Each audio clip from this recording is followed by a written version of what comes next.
Welcome back, Beans Army, to another episode of the Less is More Sports Podcast, the college offseason podcast, where you could say we're less of the regular season, but more of the offseason. Today, we're going to talk about the Billy Napier firing down at Florida, which I think me and Ryan can both agree we saw this coming a mile away. But we're going to talk about a little bit about, his tenure at Florida. We're going to talk about, who could potentially replace him. We're going to talk about, you know, what could potentially happen with him leaving, what players could potentially move. And at the end of the show, we're going to get dabbling a little bit into some college basketball exhibition. So, Ryan, I just have one question before we get started. Um, there's something wrong with my background. No, no, I see just the normal less is more sports. Are you sure? Oh my God. Oh my God. Who gave you that picture? Who do you think? The only person that's probably going to give me this picture. The okay. That's like the TikTok trend where they make athletes sign pictures of like themselves of when they were younger. That is crazy. So That's I'm going to need you to sign this picture for me Watch before. out, watch out for yourself, all right? Fair enough. I can make calls, I can make tech or I can text some people, get some pictures. Like who? I don't know. Exactly. You'll have to see. So, anyways, I think we should officially get started. That This is is going to be my outrageous. background for the rest of the show. That is outrageous. That's me in a LeBron Cavs jersey, by the way, if you don't know. Yeah, because my big head is kind of blocking it out. But yeah, you could kind of see the colors, but you can kind of see the colors, but you can't see the number and the name and all that stuff. But I think it's a golden picture. Like I said, I'm gonna need you to sign that after the show. Yeah, yeah, yeah. But anyways, so Well, Ryan, if you had to sum up Billy Napier's tenure at Florida, how would you sum it up?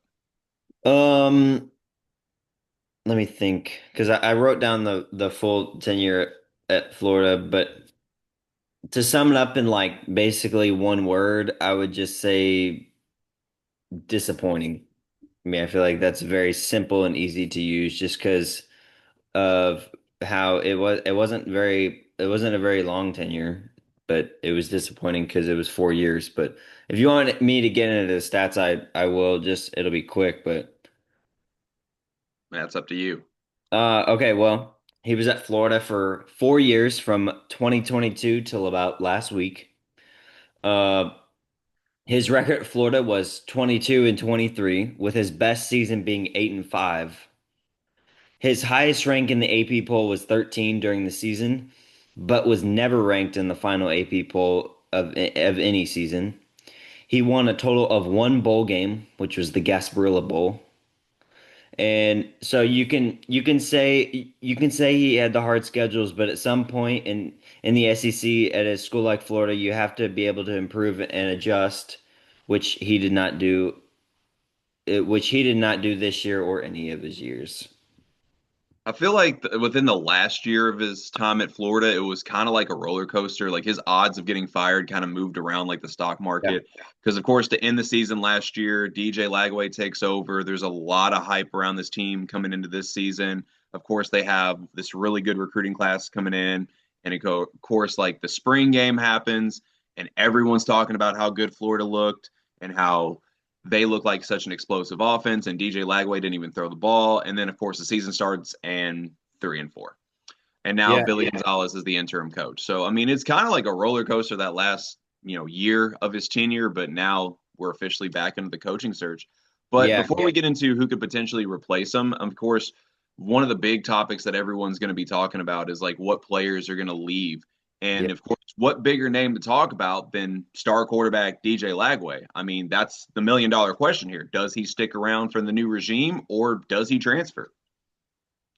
Yeah, well, I just want to say real quick, he kept saving his job, and at some point, it was time to just call it quits and just move on to a new guy. So he kept doing just enough to save his job, by winning one big game, and then them getting confidence back into him. But as far as DJ Lagway, I think it obviously really depends on who they bring in, because if they bring in a guy like the leader right now, Lane Kiffin, then I think he stays and gets developed under him. Probably stays 2 years to his senior year, and then after his senior year, he would leave. But I still have high hopes for DJ Lagway because of him showing pl flashes. I know this year hasn't been great at all, but this year for the whole team hasn't been great.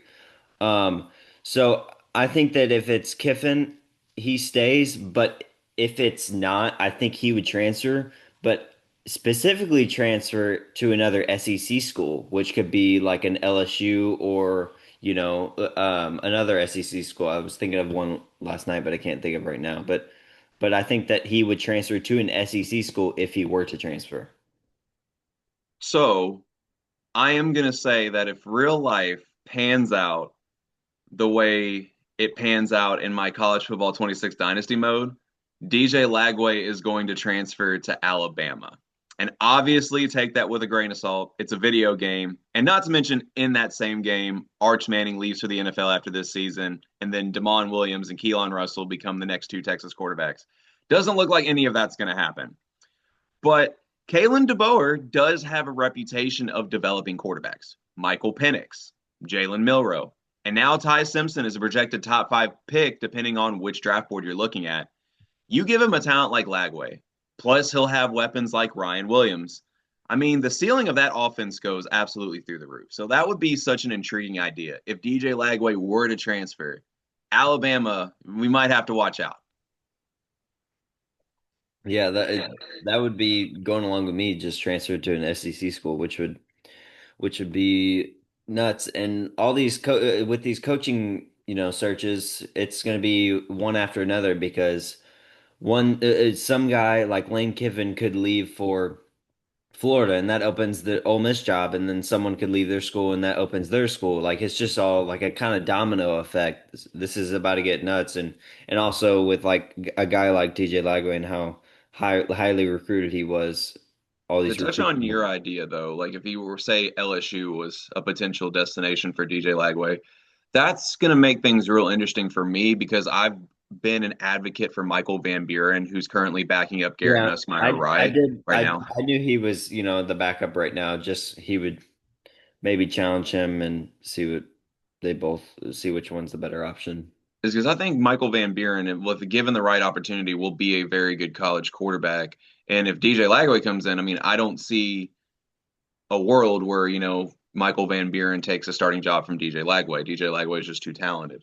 But I mean, it begs the question, like, is he going to transfer again? And is it, officially going to be third time's the charm? So that's why that move kind of intrigues me. It's not to say that it won't happen, but it's kind of interesting given the Anything future can of the happen. LSU quarterback position. Yeah, anything can happen. I mean, we didn't think that Dante Moore would transfer to Oregon and to sit behind Dylan Gabriel, but I mean, who knows what's going to happen?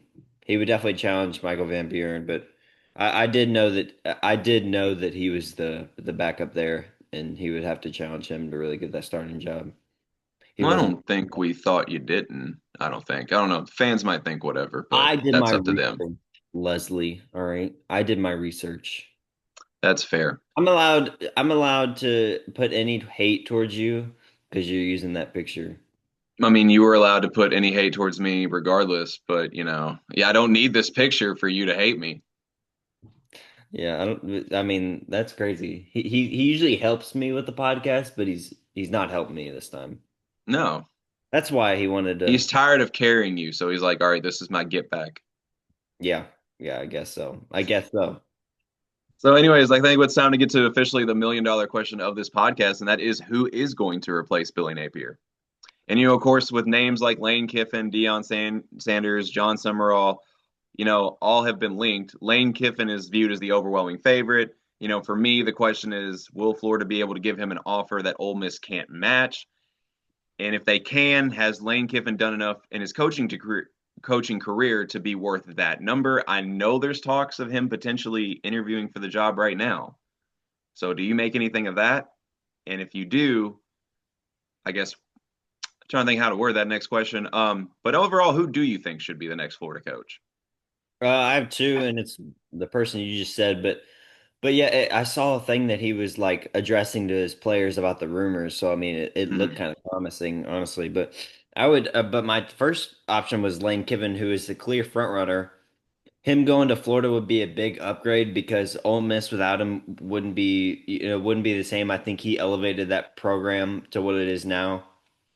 And but and Florida's brand itself can get recruits, but alongside adding Lane Kiffin would get so many other recruits. He's a great offensive mind. He always has a really good offense. He'd be able to recruit straight out of the state of Florida, where some of the best athletes come, and he'd be able to get a good defense too. And he knows the SEC well. I think Lane Kiffin would be a great choice and definitely an upgrade in coaches. And I know one Florida fan myself, and he wants Lane Kiffin for sure. But my second one is I don't think a lot of people are really thinking about him just because he's not in the same conference. And it pains me to say this because he is happens to be on my team, one of my teams, Hmm. and I don't want this to happen, but No. it taking him away from his alma mater. But Jeff Brom could be a potential target because he's one of the smartest minds in college football on the offensive side of the ball. He knows how to win big games even at schools like Purdue and Louisville. He would have so much more money to recruit with in a a place like Florida with with the beaches and the palm trees and the warm weather. It would be much easier for him to recruit than, like a state of Kentucky. He already knows how to recruit the state of Florida. He brings Florida kids away from their state to go to places like Louisville, specifically guys like Isaac Brown and TJ Capers. That's just two of, I mean, we have so many like Miami born players on our team. And I was going to say something else. I think it's on the other side. And he's a great QB whisperer. He knows how to develop a quarterback, and not I feel like not a lot of people are talking about this just because he's kind of getting overlooked, but he's very underrated and he's a very good offensive mind at the coaching position. But Louisville's don't do always it. kind of had Don't do like a it. pipeline to Florida too, though. Because I mean, if you look at some of the Yeah. top players in recent years since I've been around, Teddy Bridgewater, Elvis Dumervil, all Florida players. So I mean, like, yeah, Jeff Brom does, have a good reputation for recruiting, Florida kids at Well, Louisville. yeah, I mean, and Louisville's Lamar. always kind of had that in a way, and I don't, and Don't it forget about kind of goes Lamar. back. Yeah, Lamar as well. Yep, from Pompano Beach, Florida. Yeah, still has one of the sickest high school highlights of all time. The one where he's like running to the end zone, just stops on a dime, defender just runs past him, he just walks right in. Funny you bring that up. I saw a video recently where this kid tried to imitate it, and then he just absolutely got blown up on the side. Word of advice, kid, you're not Lamar. Yeah, exactly. He did the exact same thing. He just got absolutely blown up. Yeah, well, again, he's not Lamar. No. Anyways, I think my pick for who should take the next Florida job, and it might be a little bit of repeated history. And if Matt was on the show, he would remind me the definition of insanity is doing the same thing over and over again, expecting a different result. But to me, when I look at like John Summerall, I look at what he's done at Troy and Tulane, 38 and 10 overall record, pretty good. Two 10+ win seasons at Troy, that's really good. Has Tulane 6-1 right now and has been ranked inside the AP top 25 with both schools. 43 years old. He's a young and up and coming coach at the moment. And I want to see how he does with a big budget. And again, but of course, my only doubt is that it may be a little bit too similar of a situation to Billy Napier hire coming from a mid-major, but who knows? I mean, we also saw another coach right now that was brought in from a mid-major, and now there's talks of him being potentially the best coach in college football, and in Kurt Signetti. So John Summerall, I think, would be a good hire as well. Yeah. I mean, they'll have to make a big decision here, and so We will stay tuned, and when I'll it happens, we will talk about it on this show. But I'd rather not be Jeff Brom. I like to keep my own coach and to stay at his alma mater. But I mean, it's something with Lane Kiffin. He does have like everything at Ole Miss. Like his daughter goes to Ole Miss. I don't know what year she'd be going in, but Lane Kiffin just kind of looks like a frat guy. So it would work out going to Florida because I mean you could keep your frat guy look. It just imagine him going to like a Big Ten school. It just wouldn't make any sense. But No, I mean, besides the Big Ten, I mean, outside of your Buckeyes, I mean, isn't really known for being an explosive offensive conference. The SEC has kind of developed into well, that in recent years, but now our additions like USC would work. Or did you say that? no. Oh, okay. Well, USC would work, but he's just like he looks like an SEC coach. Lane Kiffin does. I mean, and my thing was when I was talking about like, is Florida going to be able to, give an offer that Ole Miss can't match? I mean, but I would assume that both Ole Miss and Florida have money. So I mean, if it becomes into a bidding war and both schools are going band for band, M for M, I mean, if Florida's going to reach a number that Ole Miss can't match, I guess my question is that number going to be so high to the point to where Lane Kiffin is like, has he even proven enough to be worth that number? Because I'm expecting that number for them to be able to take him from Ole Miss. I'm thinking that number's got to be pretty high. And it's Mhm. like I look at Ole Miss and I look at Lane Kiffin throughout his career, and it's like he's been a good coach. He's had success to some degree everywhere he's gone, but when I think of the number that it's probably going to have to be to get him away from Ole Miss, I'm like, all right, you got to prove that you're getting to the college football playoff. You get like that you're advancing and even competing for real national championships. And it's like I don't know if I've seen that from Lane Kiffin. Yeah, maybe they want Steve Sarkisian. Listen, I'll be honest though. I don't know if Texas wants to keep Sark that bad. I don't think Florida's going to be able to give a number that they can't match. No, yeah, sure. They both got a lot of money. I mean, they'll sell a couple Lamborghinis if they have to. Yeah. Yeah, you should like work on getting a different quarterback.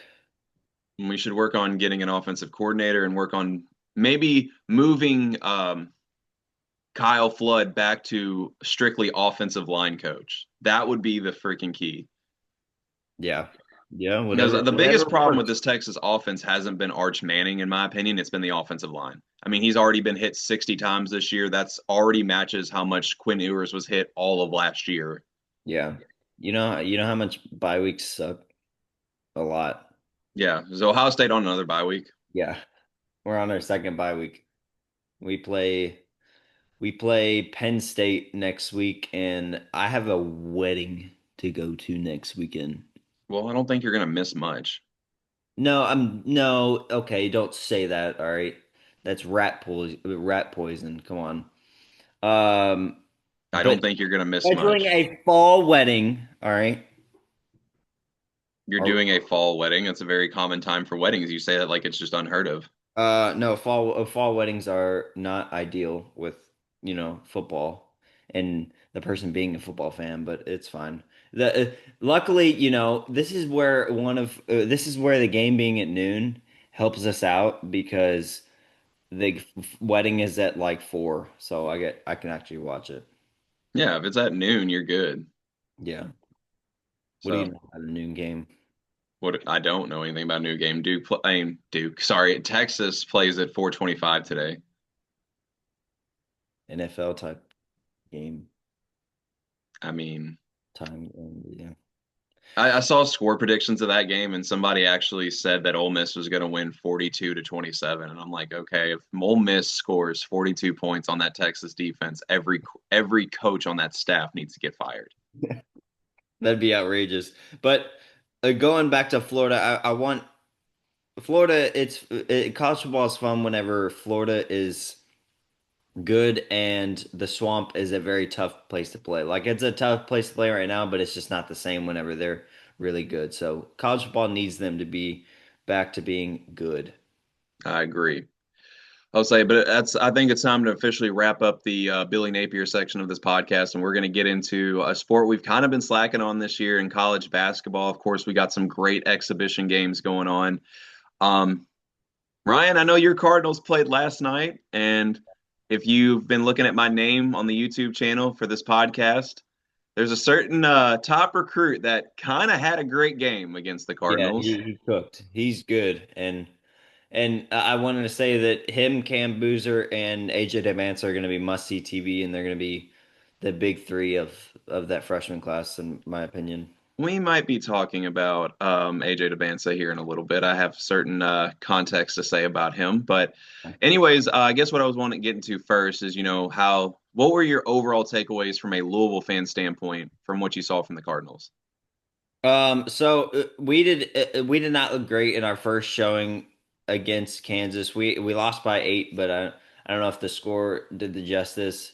But we played a lot better in the second half than we did the first half. We held Darren Peterson to 2 points. I don't know how much he played towards the end, but we did a better job with him, and shots were just not falling. They were not falling at all. We couldn't hit a three, and we were slacking on defense. So overall, it wasn't great. Second half, we played like we were started to make a little bit of shots, but I think Micah Brown will still be a dog. It was just, I mean, it's his first game in the first game in the Louisville uniform. I'm not worried. And after this game, we're gonna be 0-0.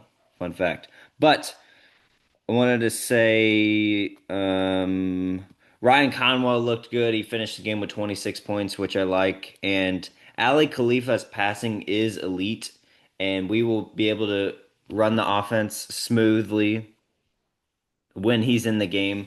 But we just need to improve really our bigs on them being able to score, and we need to improve our kind of perimeter and inside defense. For Kansas, I wanted to say two things. That the only thing I would be like I would look at on their side is maybe a concern, but it's I mean it's a exhibition, like what do they call them? Like overreaction on like an exhibition, like people do like spring games. The only thing I would say is that Louisville actually out rebounded them in the game in Louisville's loss. So I would just take a look at that rebounding and see if that's going to be a problem for them late in the year or if they can get it fixed real quick.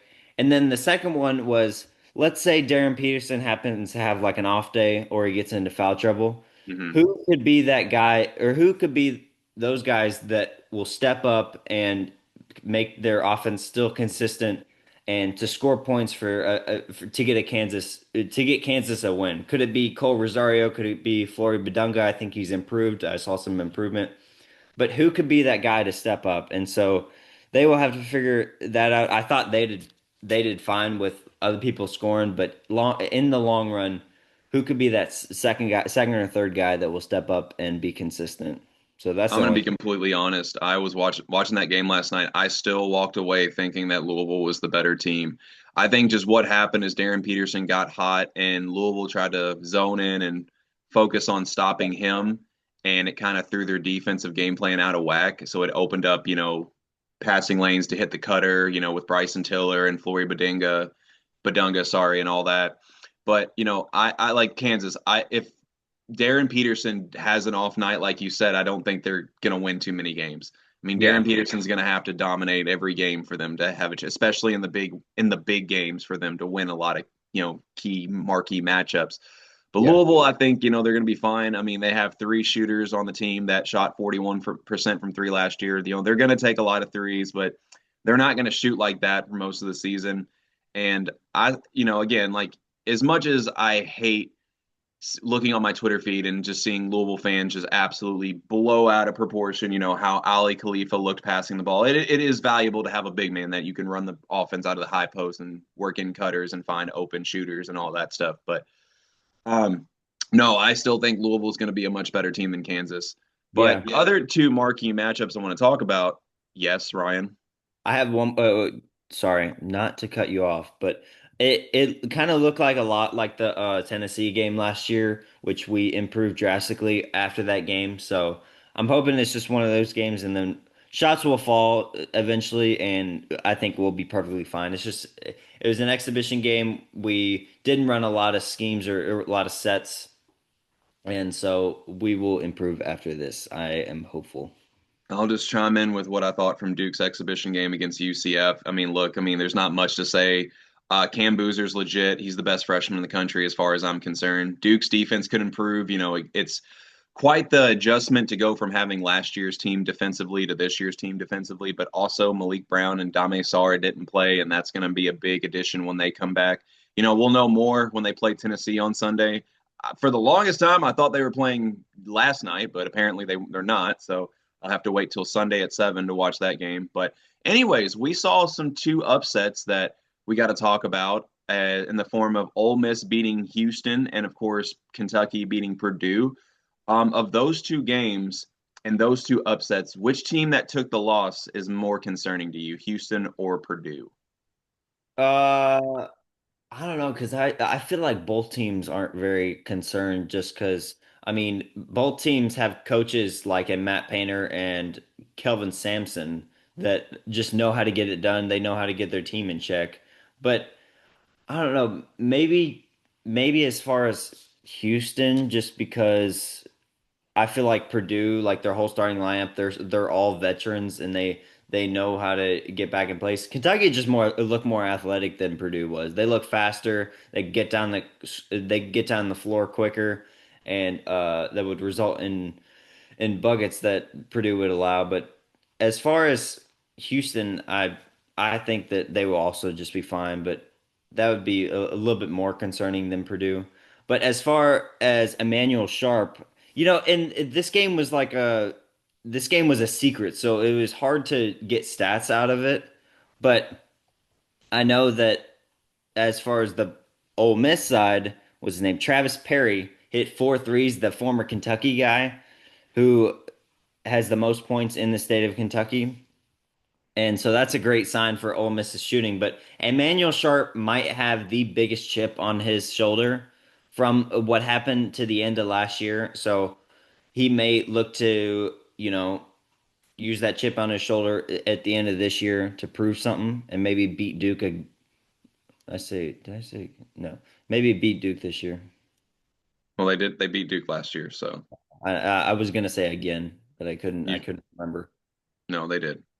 And it's 100. It's not anything really Houston did. Well, I mean, it is and it isn't. I feel like Duke choked that game away more than Houston Yeah, won it, but that's but beside the point. I'm but actually on the other end of that conversation because I think it's equally concerning for both teams because Houston, they're feeding right into what I was concerned about, heading into the season. I feel like LJ Cryer was just such a big part of that offense. I mean, just yes, as far as like establishing the point, getting everybody involved. And I feel like, with them having to rely more on a couple freshmen this year, I don't know if they're ready to really step in and handle Houston basketball the way Kelvin Sampson wants, especially Chris Sinak. I mean, Sinak, I've said on this podcast many times, I'm not as high on him as I am as other recruiting sites are on him. It's a huge red flag when you're playing harder in an all-star game than you are in a tournament that could potentially win your team a national championship. And it's like, look, he has all the talent in the world, but he lacks that tenacity. He lacks that dog that separates the good players from the great players. And that's just where I feel like Houston's going to be. But Purdue at the same time, I seriously worried about their defense. I mean, their transition defense, their half court defense, both was horrible against Kentucky. And I'm going to be completely honest, I'm not overly impressed with how Kentucky played. Don't get me wrong, like there's a nice team there. And of course, they were missing Jaden Cadence and Jalen Lowe. And obviously, I think they're going to be much better when they come back. But as far as like how they played in that game, I don't feel like they did anything special. They're going to win a lot of games just off of their depth and their size alone. But I don't feel like they played that good a defense to hold Purdue to 15% shooting. Um, there were a lot of open looks that Purdue just missed. And I think Purdue's in that situation where if they're not outscoring teams or they're not, winning shootouts, they're not going to be as good as a lot of people thought they could be coming into the season. So I think I would be equally as concerned with both Houston and Purdue's loss. yeah, I would agree. And it was hard to find stats about the Houston game. The big headline was just Travis Perry really just hitting four threes, I was just saying Emmanuel Sharp. I mean, what happened last year and what happened at the end of the game, he might have a chip on his shoulder that he's looking for revenge to overcome what happened. But as far as Ohio State, I don't know because they had like a secret practice scrimmage that no stats came out. Same uh, with Texas, basically. Yeah. against Tennessee. So I got no clue how they did, and I don't expect them to be very good this season. As an Ohio State fan, I can say that. Well, of course, it's not a Less is More sports podcast. We're talking about the stud freshmen that are coming in to play college basketball. And I know, like Ryan said at the beginning of this segment, there's three freshmen that everyone's going to be talking about this year: Cam Boozer, Darren Peterson, and AJ DeBansa. We've talked about the first two. Now I got to talk about AJ DeBansa. And of course, we got to talk about his 30 ball against Nebraska and his 18-point performance against North Carolina. They were really good performances, and they're getting a lot of attention, and rightfully so. BYU fans, hoop highlight fans were given a lot to be excited about. But for me, this goes all back to what I have said about DeBansa on this show. Offensively, he is as gifted as any player you'll find his age. And there will be games where, like against Nebraska and kind of against North Carolina, the full arsenal is on display, and everyone thinks he is the no doubt number one pick. But mark my words, there will be other games where the glaring weaknesses I've talked about on previous episodes will come out. And we will see the narrative flip. He will go from being the no doubt number one pick to the question of whether or not he is exposed. Mark my words, that'll happen. We lightly saw it after the FIBA under 19s. And Ryan, I'm sure you'll agree with me on this one. Mikael Brown Jr. should have won tournament MVP. Yeah. But DeBansa won it because of his name. Mm-hmm. But those questions creeped in there. Is DeBansa exposed? So I wonder, are those narratives going to set in, especially given a tough Big 12 schedule that BYU plays in? That's my thoughts on DeBansa. Yeah, and you're talking about him playing Nebraska. Is it Rink Mast? I don't know if that's I'm saying that right. The Nebraska big man, he Mm-hmm. had like 30 and um like at least like seven threes, I think.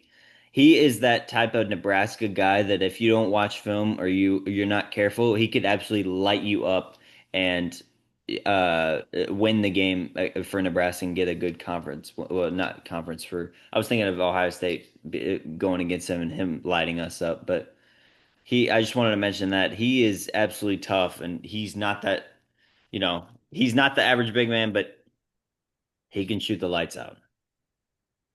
Fair enough. And as for some other stud freshmen that, played in exhibitions, Arizona's got two really good ones in Koa Pete and Braden Burries. I think they're going to need more touches as the season goes on. In their exhibition game, they both hit the double-digit mark on 5 of 7 shooting, really good efficiency. I think if Arizona is going to take that next step, they got to find a way to get them the ball more. I'm really high on Koa Pete. As a Duke fan, I always hear the comparison that Cam Boozer is comp to Paulo Banchero, but honestly, I see more of Paulo Banchero and Koa Pete than I do Cameron Boozer. That's just me personally. Braden Burries, again, he's a very good player. I wasn't the highest on him, but not from a stance of I think he's overrated or anything like that. I mean, I think he's a good player, but again, if he's going to be scoring double digits and on efficiency, find a way to get him the ball more. One of the ones that surprised me the most was Caleb Wilson scoring 22 against BYU. I'm going to be honest. When I looked at Caleb Wilson in the recruiting rankings, I saw more of a guy like Drake Powell, a guy that has a lot of like physical tools that NBA scouts like, but he's not really a great scorer. But, when he came out and scored 22 against BYU, maybe that's because of some of the weaknesses I talked about with DeBansa. Who knows? But, I don't expect him to score 22 consistently, but if he's shown he can do it, that is going to be a lift for that UNC offense. And then, of course, the last two freshmen I want to talk about because they both looked very good against Cincinnati and Arkansas's dominant win over them. Malik Thomas and Darius Acuff. I had questions, not questions on how good they look. I have questions on how well they're going to be able to play together because to me, they are almost two very similar guards. And usually that goes really good or really bad. And when you have two combo scoring guards like that, one needs to take the role of being more of a facilitator, the other needs to take the role of being more of a scorer. And with those two, it's like I don't know which one's going to be which.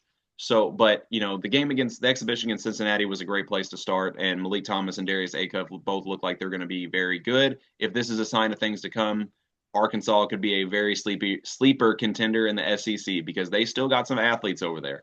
Trayvon Brazil is still in college basketball. That's a guy that I feel like could be a lottery pick waiting to happen if he could ever stay healthy. Put me on the Olivier Roux hype train. Oh Lord. Are you ready for him to be an absolute monster in the paint? When I Duke you has to know, face I Florida, won't I won't hold my breath on that. I know, I know how much that gives you fired up. Just You wait. got Bean involved now. He's hunting. He's hunting. Wow. Duke's big man. Oh please. We'll switch out and make him guard the perimeter. Oh, Big boy will get cooked. we will see. When does Duke play Florida? Early? Um, yeah, they play him, November, December range. I can look it up real quick. Yeah. Lowell's like third game of the year is against Kentucky, which is not normal. Which is like November 11th, I think. So we'll play another exhibition game. December 2nd at 7:30 p.m. Okay. Well, and it yeah, is at Cameron Indoor Stadium. hmm, that'll be light work for Florida. Just kidding. I'm just joking. I mean, it all depends on how Duke defends. I mean, because don't get me wrong, I think Florida could give us plenty of issues, but I don't think Olivier Rio is going to be the one that give us issues. And I do want to say that obviously a Buckeye fan, but people are hyping up Bruce Thornton too much. I think he's not as great as people think he is, especially in when we really need him. I don't think he shows up as well, especially against big opponents.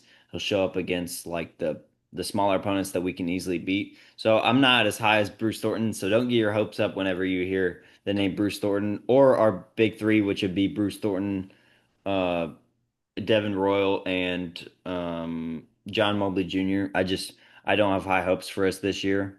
And we got to transfer Josh Ajamwana, and he went from 230 to 270, which is crazy. So I guess we're tired of getting pushed around, and I think he's also injured, so he might be limited how much he plays this year. But we've gained some muscle for sure. We're tired of getting pushed around, but I don't think we'll have a great season.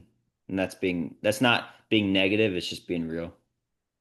Say I'm excited to actually see what Texas is going to do this year. I think they could be sneaky good this year. And of course, first game of the season, November 4th, it's the Abbott Bowl officially. Both of my teams play against each other in Charlotte. And this is They like do. the most stress-free game for me because I'm happy either way. But I think Texas could be sneaky good this year. And I'm excited for that game. Like I said, most stress-free game on the schedule for me. What if But Texas anyways, wins? then I'm happy.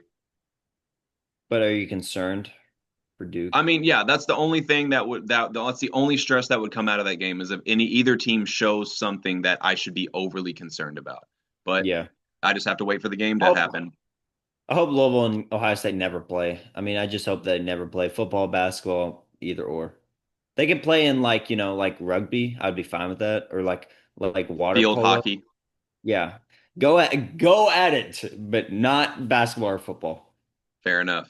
We got about a minute left, so as always, like and subscribe to the Less is More Sports YouTube and Spotify channel to get the latest updates we have on content coming out. Be sure to follow the social media pages on Facebook, Twitter, and Threads. That's at Less is More Sports. Be sure to follow the side quest on TikTok. That's at BeansDad018. And let me know in that comment section if we should turn this picture right here into a Topps trading card that Ryan is going to sign officially. Wonder how much money that'll go for. Probably 1 cent.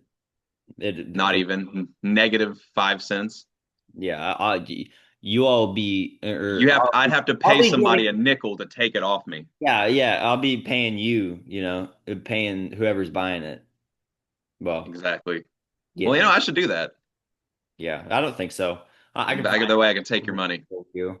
I can find a picture of you. But watch out for this weekend of college football. It could be it's not the most like ranked matchups, but there could be a lot of upset and a lot of Yep. change in college football. Who do you think has the best shot of being upset before the timer kills you?